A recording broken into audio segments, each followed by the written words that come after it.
The alert hit my phone a sharp tone that froze the entire conference room. One glance at the security feed and the world I'd spent years protecting tilted.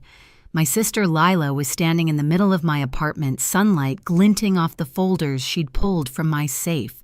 She wasn't panicked. She was smiling, holding them up like trophies.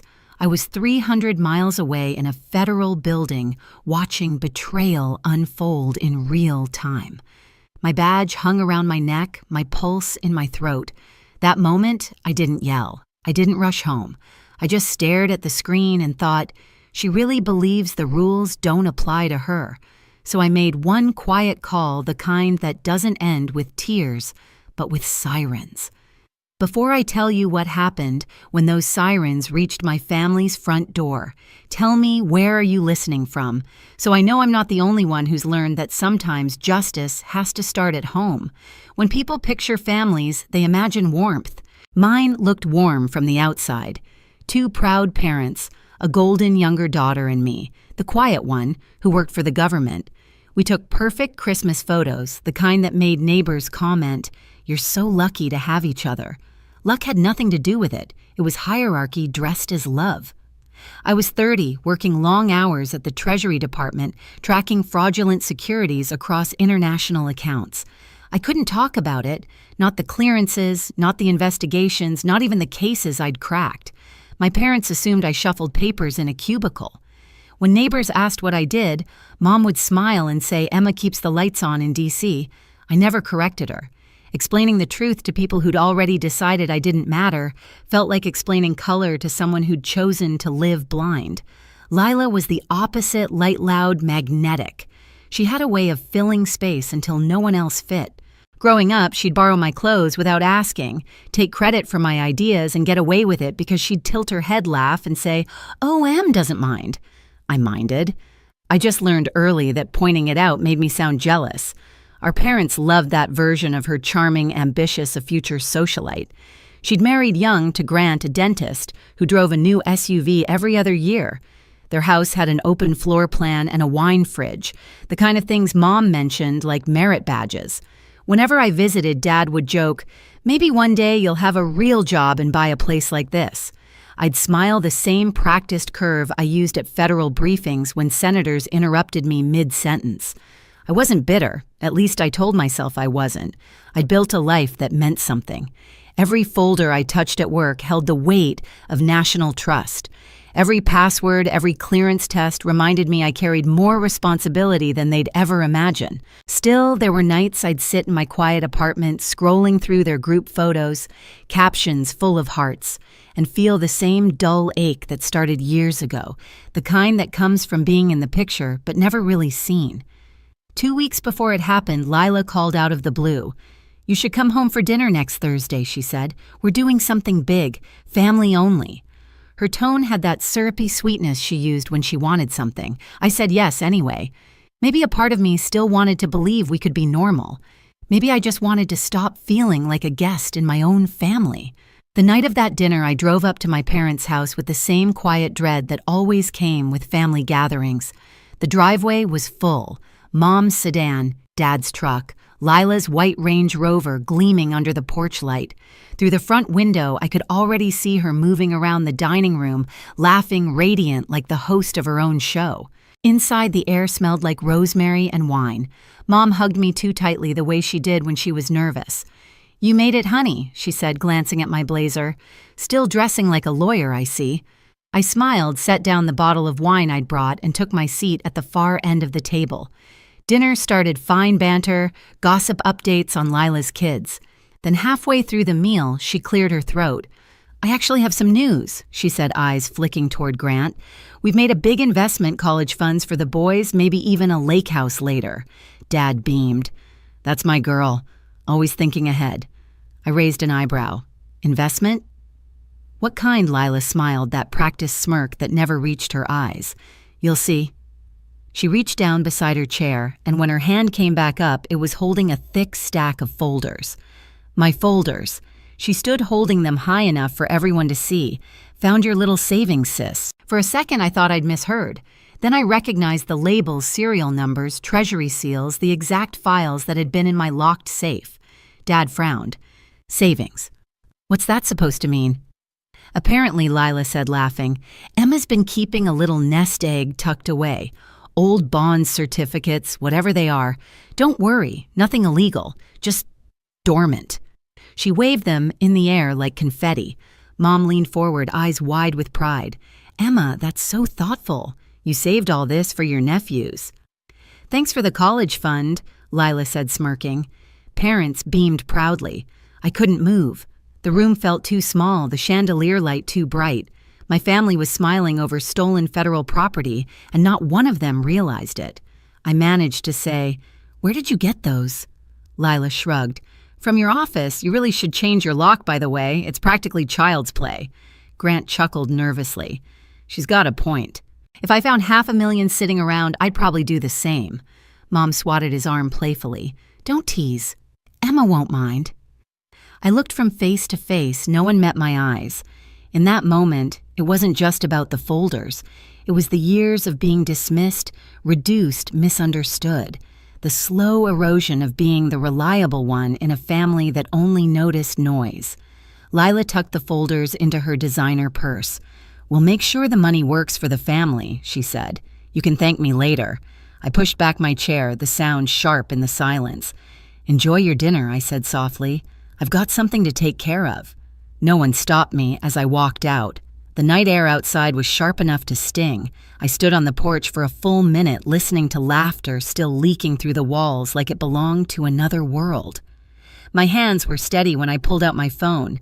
Years of training had made it muscle memory. I didn't argue. I didn't go back inside. I just scrolled to the secure contact labeled AP Treasury Internal and pressed call. Carter, my supervisor, answered voice-clipped. I need to report a breach, I said. Category 1, federal property in civilian possession. The pause on the other end was short but heavy. You're certain I saw the footage myself, I replied. Subject is known to me. Relation sibling. The words felt surgical, detached, but my pulse thrummed under them. He exhaled. Follow protocol. I'll loop in OIG and financial crimes. Stay put until instructed. Understood. I hung up, then forwarded the camera footage from my security feed to the encrypted channel. Lila's face filled the frame, smiling, picking the lock, lifting the folders. The proof was clean, undeniable. For the first time that evening, I took a deep breath. The cold bit through my blazer, but it grounded me. Inside, I could still hear silverware clinking, Mom's soft laugh, Lila's voice carrying that same sugary triumph. I whispered to no one. You really thought I'd stay silent forever. Driving home, the road blurred into streaks of red and white. My phone buzzed again. Special Agent Maya Torres from the Treasury Inspector General's office.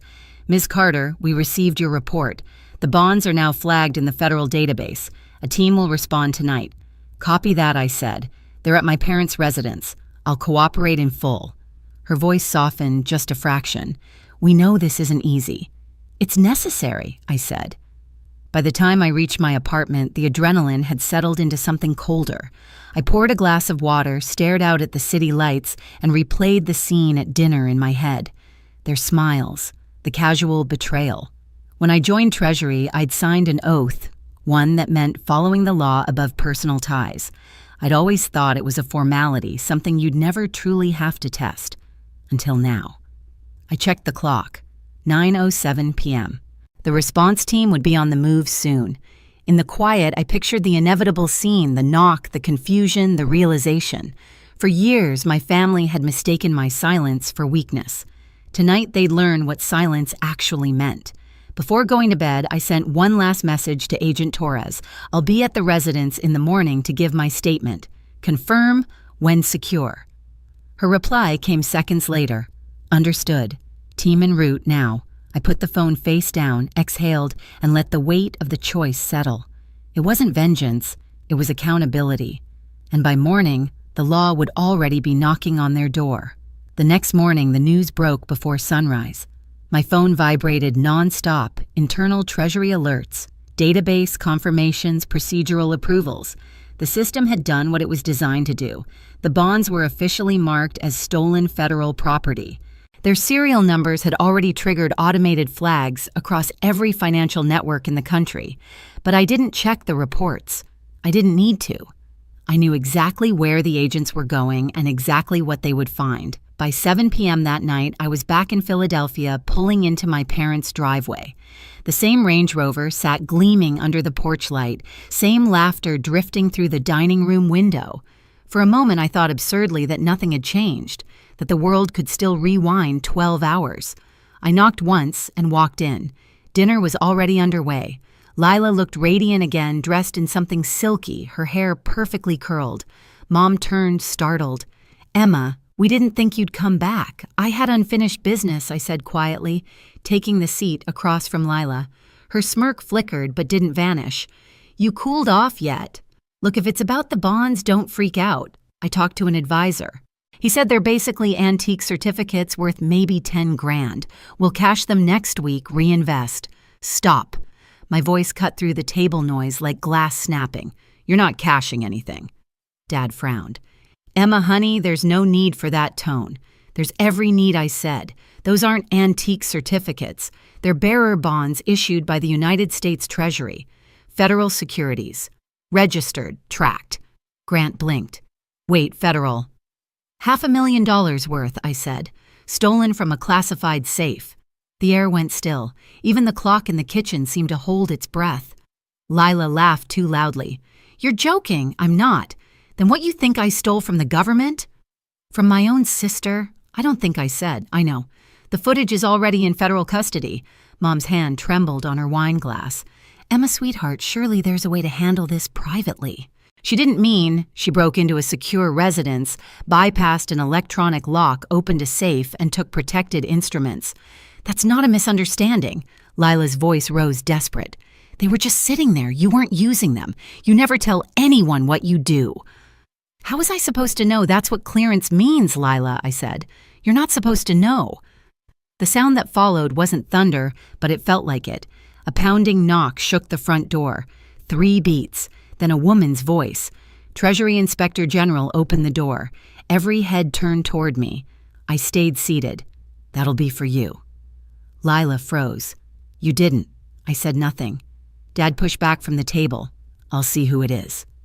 Before he reached the door, it opened to a group of agents in black jackets, Treasury OIG printed in yellow. At the front was Special Agent Maya Torres' credentials, outtone clipped and calm. "Evening. We have a federal warrant for Lila Whitman." Mom gasped. "What? This is absurd." Agent Torres' eyes didn't waver. "Ms. Whitman, you are under arrest for theft of government property, defeating federal security measures, and attempted securities fraud." Grant's fork clattered to his plate. "Oh my God." Lila stood so fast her chair fell back. "You can't be serious. She's my sister." "Which makes this worse," I said softly. 2 agents stepped forward. Lila tried to back away, but Torres spoke again, voice steady as iron. "Hands where we can see them." "Mom, do something," Lila screamed. Mom just stared at her, pale and shaking. "Lila." Agent Torres read her rights as the cuffs clicked. The metallic snap sounded louder than any argument I'd ever had in that house. "Emma," Dad said, voice breaking. "She's your sister. She's also a federal offender," I said, "and I'm a sworn employee of the Treasury. If I hadn't reported her, I'd be charged as an accomplice." Torres picked up the purse Lila had dropped. Inside were the folders still sealed. She flipped one open, checked the serials, and nodded. All 3 recovered. "Good work reporting, Ms. Carter." I met her eyes. "Just doing my job." They led Lila toward the door. She twisted back mascara, streaking, voice splintering. "Emma, please. Please don't let them take me. Tell them it was a mistake." I stood. It stopped being a mistake when you walked through my door. The screen door slammed behind them. Outside, red and blue lights danced across the snow-dusted yard. For a long time, no one spoke. The only sound was Mom's quiet sobbing. Dad finally whispered, "How could you?" I looked at him steady. "How could you never believe me?" He flinched. Uncle Joe cleared his throat, voice low but certain. "She did the right thing."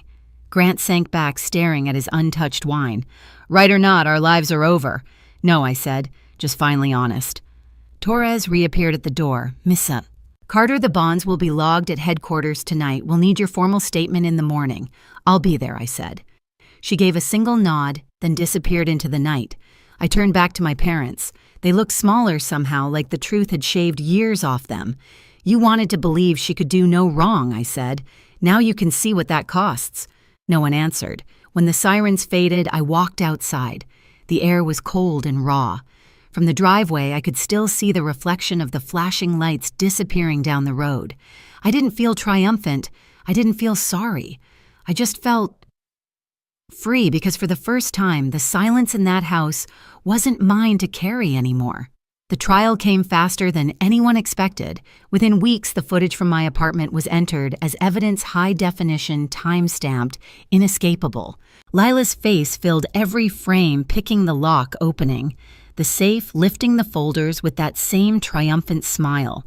Her defense attorney tried everything, claimed she thought the documents were family assets, that she didn't understand their value, but the serial numbers and internal records tore that argument apart. In court, I sat behind the prosecution table, hands folded back straight. I wasn't there out of revenge. I was there to finish what duty had started. When the verdict came, guilty on all counts, Lila sobbed so hard she could barely breathe.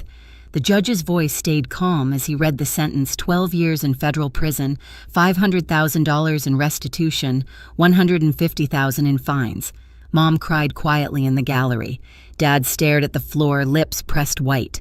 Grant never showed up the last few days of the trial. He'd already filed for divorce. When the guards led Lila out, she looked over her shoulder at me one last time. I didn't look away. I'd already said everything I needed to by choosing to tell the truth. After the sentencing, I stepped outside into the pale winter sunlight. The courthouse steps felt endless, but each one lightened the weight I'd carried for years. I thought of all the times I'd been invisible at that family table, dismissed, overruled, forgotten, and realized that doing what was right hadn't made me smaller. It had finally made me seen. 3 years later, I was promoted to Senior Supervisory Analyst at Treasury. I led a team of 12 investigators, worked with agents from 6 countries, and earned a commendation for recovering nearly $300 million in stolen securities. At the ceremony, the secretary shook my hand and said, "Integrity, like yours, is what holds this department together." My parents didn't attend. I didn't expect them to. Lila still writes from prison, sometimes letters full of apologies that slide into requests, parole recommendations, money for restitution. I keep them in a drawer unopened. Some lessons have to be learned the hard way. People think justice feels loud and satisfying, like a movie ending with applause. It doesn't. It feels quiet. It feels like breathing again. 3 years later, my apartment feels different, cleaner, quieter, unbothered. The new security system hums softly, the one Treasury paid to install after the case. Sometimes I stand by the window at night looking over the city lights, thinking about how silence used to hurt. Now it's peace. My parents still have a spare key. They've never used it. Maybe that's their version of distance or regret. Either way, I've stopped waiting for them to understand. People still ask if I ever wish I'd handled things differently. I tell them no. You can forgive someone without excusing them. You can love your family and still draw a line they can never cross. If you've ever had to choose between family and what's right, I know how heavy that choice feels. But trust me, doing the right thing will never destroy you. It just reveals who was willing to destroy you first. If this story hit close to home, share yours below, and don't forget to subscribe for the next one.